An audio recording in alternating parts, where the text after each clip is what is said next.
In this video, I'm going to be showing you guys 5 ways on how to find your sound with your music.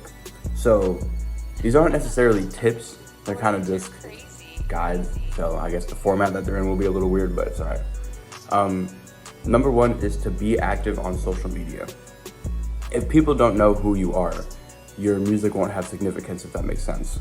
Like, if you heard that some guy named Bob made a song, you don't know who that is, you know what I mean? Like, you're not really gonna care.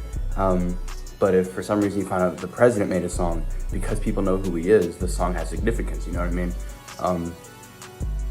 So that's a very important part, and social media is a big part of promotion too, just in general.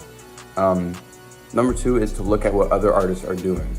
So if, I don't know, you see artists, you know, like a certain way they promote their music, whether it be little skits on TikTok or just straight out saying like out now, definitely see which one pulls traction, because when it comes to promotion, copying isn't really the worst thing, to be honest, because there's only so many ways you can promote, you know what I mean? Whether it be, like I said, skits or just straight out saying it, or having a some sort of company shout you out. There's not really many ways you can promote yourself.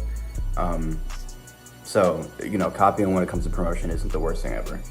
Number 3 is what's best for the sound you're making.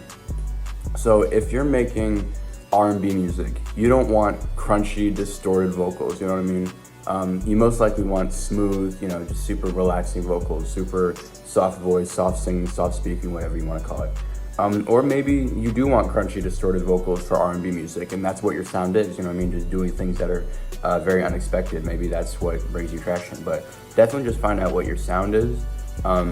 So for more hip hop and rap, the vocals don't really matter that much, because, I don't know, that's a very wide, like, I don't know how to explain it. It's a very wide genre, you know what I mean? So many things could work with so many different beats and all that. But for pop music, you once again, you most likely want smooth vocals, at least for your main vocals. You know what I mean? You want smooth, very clear vocals.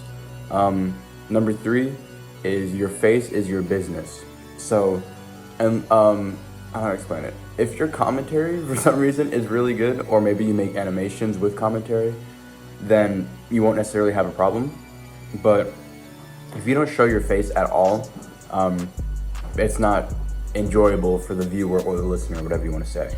Like, if I was telling you these tips over a black screen, like, you wouldn't watch that, and I wouldn't blame you for not watching that. But because I have at least some sort of, you know, some sort of movement, some sort of visual, and I have all like the effects going on the screen and stuff like that, it's pleasurable for the viewer. And same thing with music, you know what I mean? Like, your face doesn't have to be your cover art every single time, but maybe like your body, in a non-weird way. I don't mean it like that, but I just mean, like, you know, maybe if someone got a picture of you from far away, you know what I mean? Like, just you in general. Animated cover art is completely fine as well. Like, there's no problem with that. But at least some sort of animation of like your face, or a drawing of your face, you know what I mean? Whatever. Number 5 is to be yourself. So you don't want, like I said, when it comes to promotion specifically, it's kind of fine, it's whatever. But no, you want to be yourself, you know what I mean? You want to do things that you would actually do. What I like to do is, when I promote some of the stuff that I make, I like to pretend like I'm already famous. So it's like, if I was already famous, if people already knew me, what would I do to grow, if that makes sense? Because it kind of gives you an aspect. Because let's say you're first starting out, okay, and you promoted yourself and you were like, hey, this is my first song, I don't know if it's very good, leave feedback, please. You know, some people might click on it, but it's just kind of, it's boring, you know what I mean? But if you were like, out now, best song I probably ever did, you'll love it, then people are gonna, you know, they're gonna be curious, they're gonna be interested, and they're gonna wanna listen to it. So, but just be yourself. Clothing is, I know this is kind of weird, but clothing is a very specific thing when it comes to music as well. When you have a specific style, integrating that into your music helps, because, like, let's say some guy was known for wearing Nike shirts. Okay, let's say this rapper's super famous, and every single Instagram picture he has a Nike shirt. If in his song he said, oh yeah, I'm always rocking Nike, people are gonna, you know, they're gonna, you know, Nike isn't really probably the best brand to choose, but people are gonna understand what he's saying. They're gonna be like, oh yeah, I know this guy. He always wears Nike, so it's cool or whatever.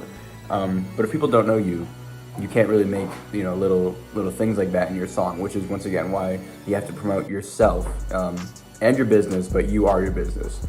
So definitely promote yourself. Certain things that you do, what you wear, it'll definitely help with gaining traction to your music. But I hope you enjoyed the 5 tips on how to find your sound.